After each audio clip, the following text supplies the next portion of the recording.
நம்ம நீங்க நல்லா இருந்தா மற்றதெல்லாம் நல்லா ஆயிரும். உங்க லைஃப் சரியா இருந்துச்சுன்னா மொத்தம் சரியாயிரும்.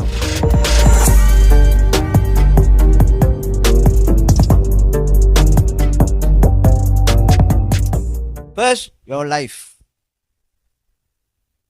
நம்ம நீங்க நல்லா இருந்தா மற்றதெல்லாம் நல்லா ஆயிரும். உங்க லைஃப் சரியா இருந்துச்சுன்னா மொத்தம் சரியாயிரும். உண்மையா வார்த்தையை சொல்றேன், இன்னைக்கு சத்தியமா சொல்றேன். உங்க வாழ்க்கை சரியா இருந்தா மற்ற எல்லாமே சரியாயிரும். உங்களுக்கு தெரியும், சபைக்கு நம்ம கேதரிங்க்கு வரணும், நம்மளுடைய பொறுப்பு இருக்கு, ஆராதிக்கணும், நம்ம ஜபம் இருக்கு, நம்முடைய காரியம் இருக்கு, நம்முடைய இந்த இந்த சபை இந்த ஊழியம் நடக்கிறதுக்கு வேண்டிய பணம் நம்ம மூலமா போய் சேரணும், நம்ம பங்கை நம்ம செய்யணும் அப்படின்னு சொல்லி அதெல்லாம் சரியா வந்துடும். அது தானா சொல்லிட்டு வேணாம். சேர்ச்சுக்கு வாங்க தருமா, டைட்ஸ் போடுங்க தருமா, ப்ராக்டிஸ் வாங்க தருமா, இதை செய்யுங்க தருமா, அதை செய். இது எப்போ தருமா, இதெல்லாம் பிள்ளைங்களுக்கு தான் அடிக்கடி சொல்லிட்டு இருப்பாங்க. ஜான்டன் கூப்பிட்டு, ஜான்டன் டோன்ட் டூ திஸ், நாளைக்கு செய்வான். John Donne come don't do this. 3ஆம் நாள் டோன்ட் டூ திஸ்.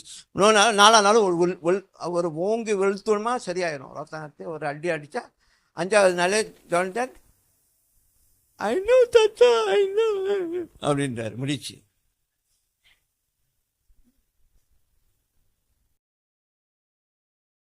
புரியுதா? பிள்ளைங்கள்ட்ட தான் கூப்பிட்டு சொல்லிக்கணும், இதை செய்யாத, இதை செய்யாத, இதை இது செய்யணும். இப்போ நீங்கள் உங்களுடைய ரேஞ்ச் எங்கே இருக்குன்னு சொல்லி நீங்கள் தான் டிசைட் பண்ண போகிறீங்க. அது ஈகோ வழக்கத்துக்கு சொல்ல, உங்களோட தரம். Where is the quality of your life? Where? The quality. You need to display that quality. You need to display the quality to the people around you and to the people outside there in the community, so that they will know that you are his disciples. அவருடைய பிள்ளைகள் அவரு மாதிரியே இருக்கானுங்களா, கிறிஸ்தவனா இவனுங்க தான் கிறிஸ்தவன் அப்படின்னு சொல்லி உங்களை பார்த்து பெருமை பாராட்டத்தக்க சொல்லணும். அந்த நேரத்தில் நீங்கள் நான் இல்லை எல்லாம் புகழும் இயேசுக்கேன்னு நடிக்க வேணாம். புரியுதா என்ன சொல்றேன்னு?